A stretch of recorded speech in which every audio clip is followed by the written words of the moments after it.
words of joy and hope. The third Sunday of Advent, Year A, Gospel according to St. Matthew chapter 11, verses 2 to 11. Commentary of Father Fernando Armelini. A good Sunday to all. Last week we found the Baptist in Bethabara, where he was baptizing the people, and we remember the harsh words he addressed to the Pharisees and Sadducees who came forward to be baptized. But they did not want to convert and change their life. Then he threatened them with severity. You brood of vipers, who has taught you how to escape the coming doom? The axe is already leaning against the root of the tree, which is you. Any tree that does not bear fruit, beautiful fruit, will be cut down and thrown into the fire. And also, he is about to come. He will wield the fork to clear his harvest and gather wheat into the barn. And he will burn up the chaff in a fire that will not go out. The Baptist wanted precisely to frighten sinners so that they would change. This language is not surprising because it was the way all the prophets of the Old Testament spoke. When people misbehaved, they threatened God's punishments. Today we understand, in the light of the gospel, what was the message that God wanted to give with these words. God does not punish. He is not the one who sends evil to the people and us. Evil is the consequence of sin. When the person makes bad choices and turns away from God, he always does evil to himself. Perhaps the Baptist did not realize it, but he was giving wonderful news when he said that the one who was to come would cleanse the harvest, and the chaff would disappear, and the bad trees would no longer exist, would be burned by this fire that he would bring. The fire is not that of God's punishment, it is that of his Spirit of the divine life. And what was then the great news? That this fire would make the wicked of the world disappear, not because they would be killed, but because they would be changed inwardly and by the divine life, by the Spirit. By this fire that Jesus brought into the world, this fire would transform the wicked into sons and daughters of God. Therefore, the beautiful news was that the world would be cleansed of all evil. The wicked would no longer exist. In today's gospel, we meet the Baptist again, and it is a Baptist that will never cease to amaze us. We will not find him anymore in Bethabara. Let us hear where he is. John was in prison. The evangelist Matthew does not tell us where the Baptist was imprisoned, but the historian Josephus Flavius informs us. He was imprisoned in the fortress of Machaerus, one of the 8 fortresses that Herod the Great had built in his kingdom. It is worth mentioning this place to understand better the events told in the Gospels. Machaerus was in Perea, which was one of the 2 regions that when Herod the Great made his testament, he bequeathed to his son Herod Antipas as an inheritance. The other 2 parts of his kingdom he left to Archelaus and Philip. To Archelaus he left the most important part, including Judea, where Jerusalem is, and then to Philip, the northern region. Let us see how in the satellite picture I have placed in the background where Machaerus was and why it was so important. It is only one of the 8 fortresses that was on the eastern side, therefore it had an extraordinary strategic importance because it received messages from the other 7 fortresses. And then these signals were sent back to each one of them, to Herodion, Alexandria, Masada, Jericho. And that is the one that is now behind me, the mountain where the fortress was. You can also see the Dead Sea in the background. Machaerus was a strategic location indeed. It was here that Herod Antipas often came and held his receptions and feasts. Why had Herod imprisoned the Baptist? The historian Josephus Flavius and the evangelists give us two different versions.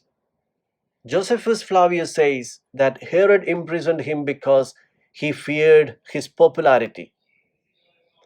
The esteem that the Baptist enjoyed with the people was enormous. So Herod feared that he could incite the people to riot, and for that reason he imprisoned him.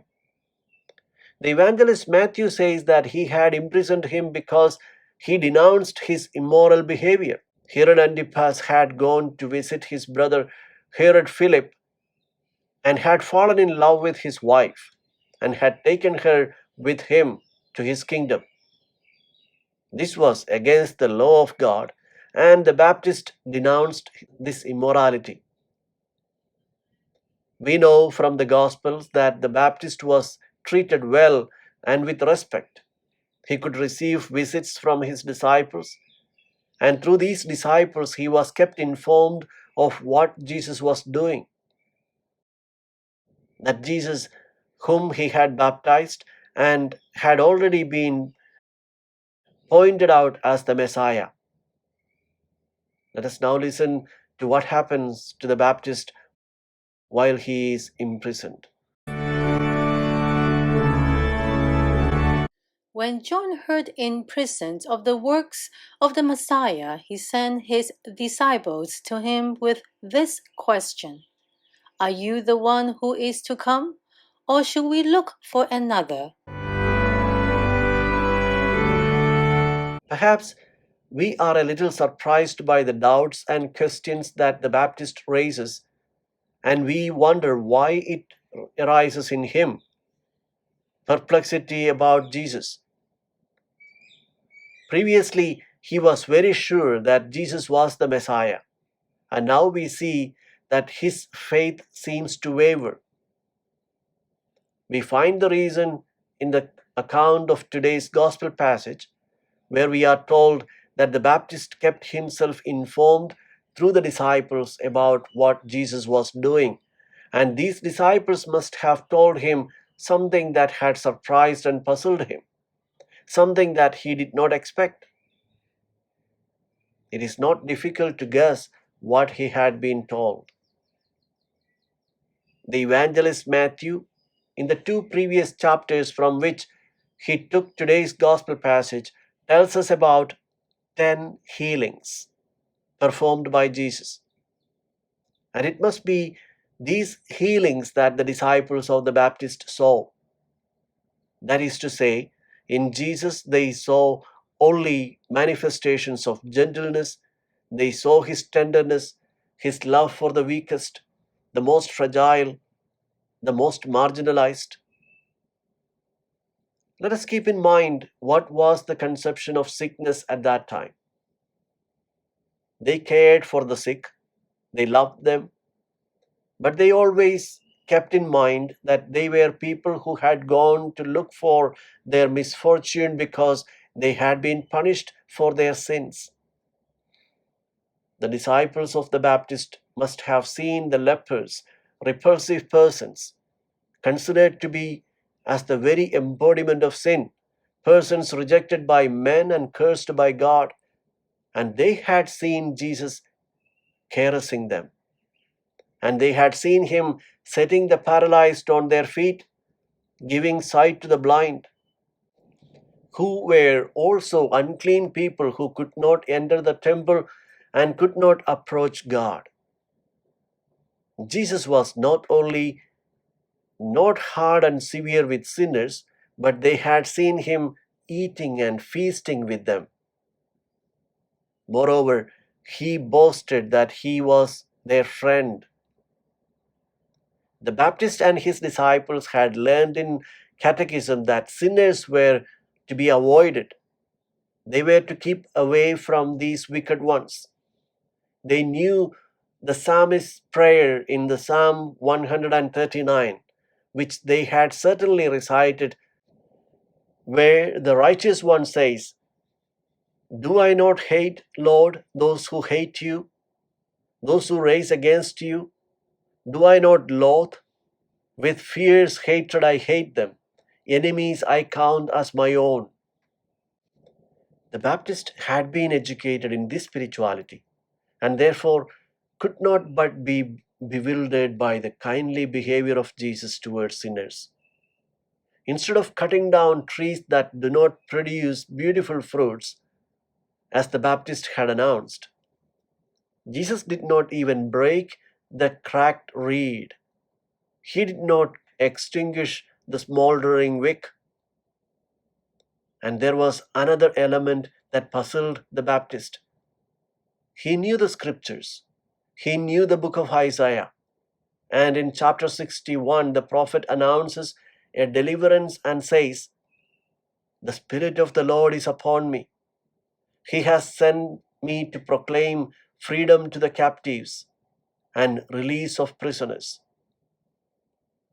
The Baptist knows that Jesus is the Messiah and therefore he is this deliverer. And he does not understand why he does not decide to intervene on his behalf and free him. The Baptist had these doubts, these perplexities, and these questions. What does it teach us today? First, it invites us to question, which Messiah are you waiting for? And he says to us, you see, I also expected a Messiah who would be hard, severe with sinners, and I was surprised and disappointed. It is true that he lashed out against evil, but not against sinners. The sinners he loved, and that surprised me.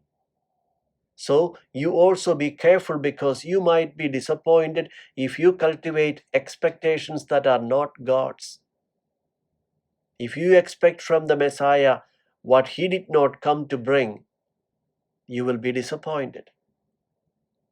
To be more explicit, if you expect the Messiah to come to solve your problems by performing some miracles, replacing you in what you must do, then you will be disappointed.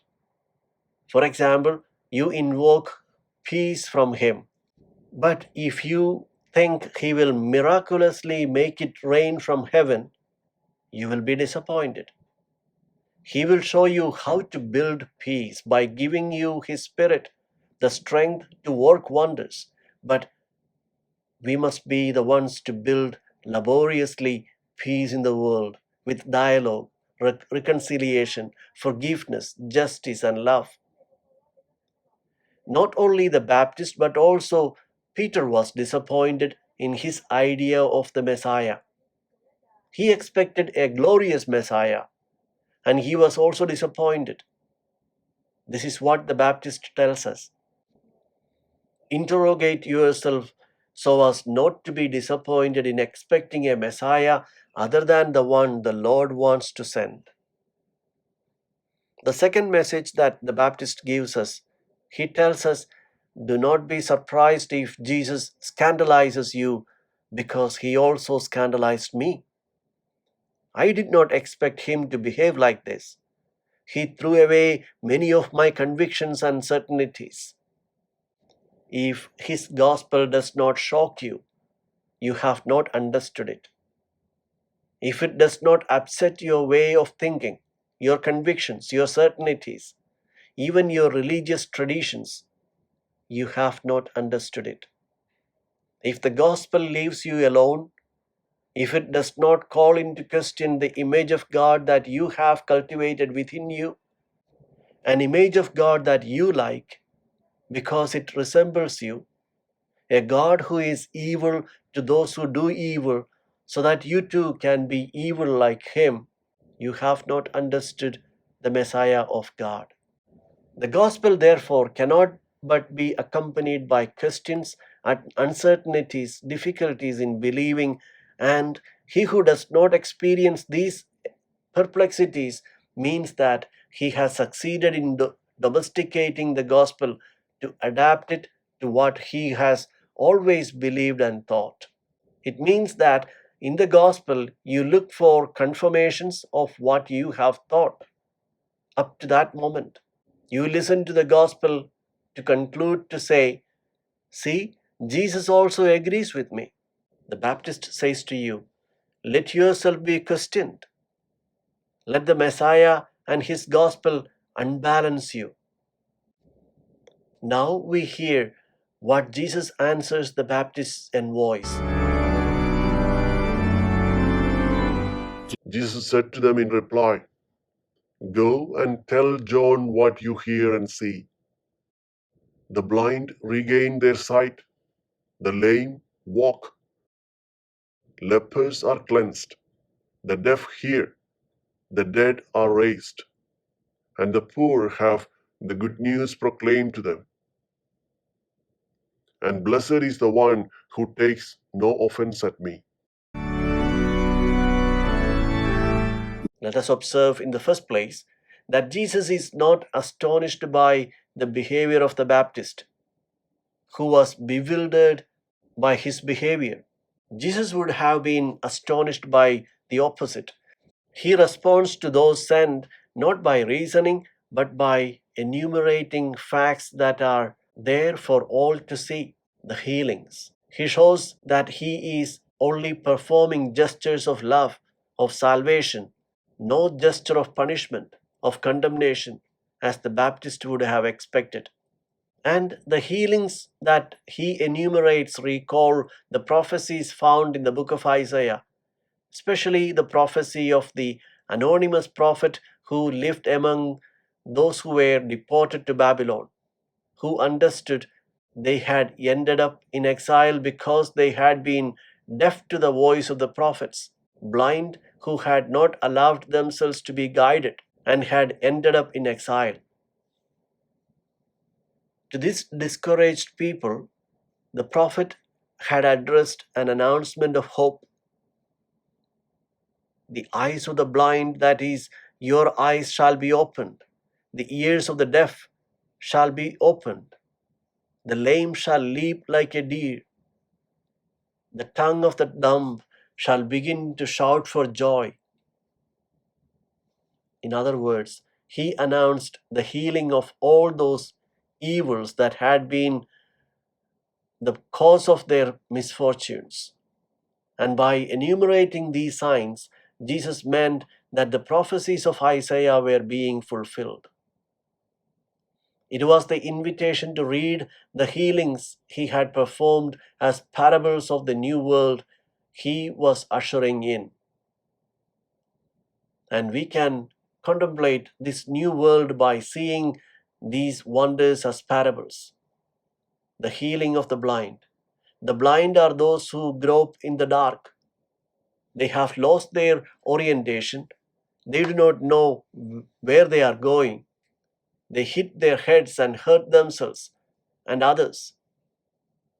They are those who do not know how to give the proper value to things. They mistake for gold that which is a base metal and stake their lives on that which is futile, ephemeral. The gospel opens their eyes. They see all things at their actual value and make life choices. The cripple are those who do not make a step, do anything, beg for everything, and live by deception, by cheating. When they meet the gospel, they stand up again to walk toward a goal. They still limp a little, but they are going in the right direction. The deaf are those who have their ears covered. They do not listen, and therefore they are incapable of dialoguing. They only listen to the voice of their selfishness, of their desires. They are deaf to the cry of the poor, of the needy for help. When they encounter the gospel, they are healed. Their ears are opened wide, and they become attentive to the voice of those who cry for help. Lepers are those who are even ashamed of themselves because they know they are ugly and repulsive. Indeed, sin makes one disfigured. We think of the arrogant, dissolute person who only thinks about in accumulating goods.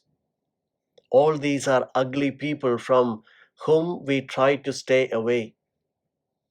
When these people meet Christ with His gospel, they are healed and become beautiful. The dead who are raised are those who were withdrawn into the realities of this world, thinking only of drinking and enjoying life. They were thinking of this life which is beautiful but fleeting.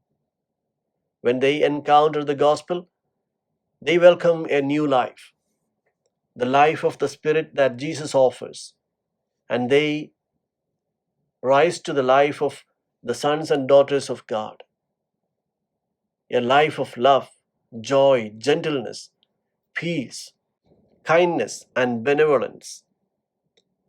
The poor have good news proclaimed to them. He who thought himself wretched, without hope, hear the great good news. For you too there is salvation.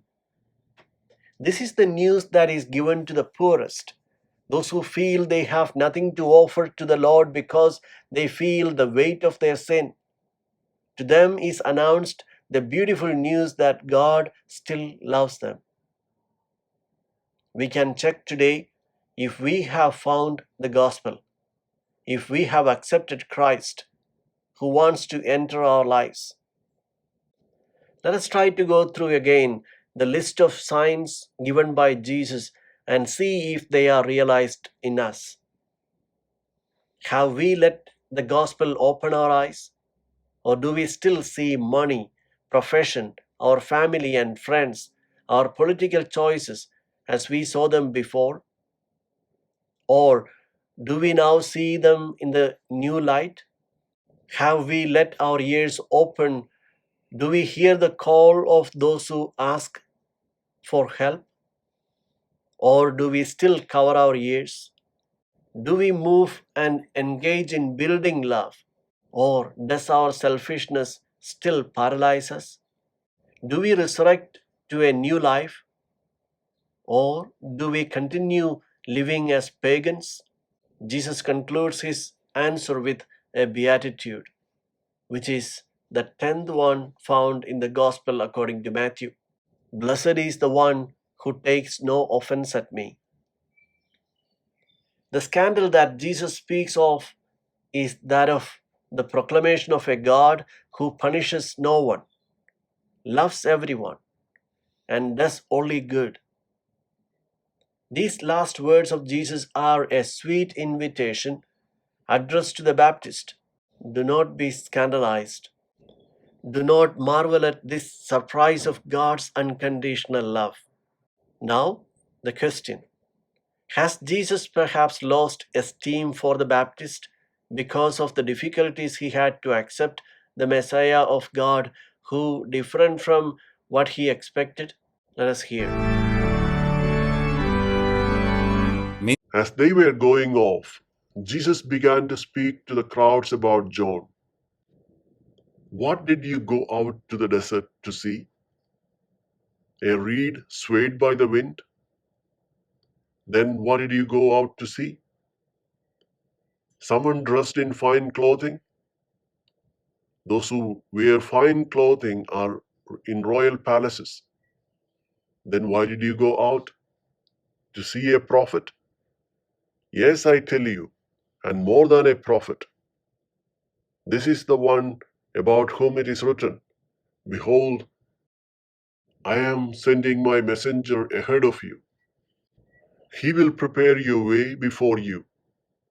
Amen, I say to you, among those born of women, There has been none greater than John the Baptist. Yet the least in the kingdom of heaven is greater than he. After the envoys of the Baptist have departed, Jesus asks all present three questions. The first, what did you go out to the desert to see? A reed swayed by wind.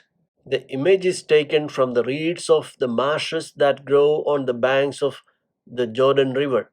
They are the symbol of inconstancy because they bend according to the direction of the wind. The Baptist was not a reed shaken in the wind. He was not an opportunist who adapted to all situations and fashions, one who bowed to the powerful of the day.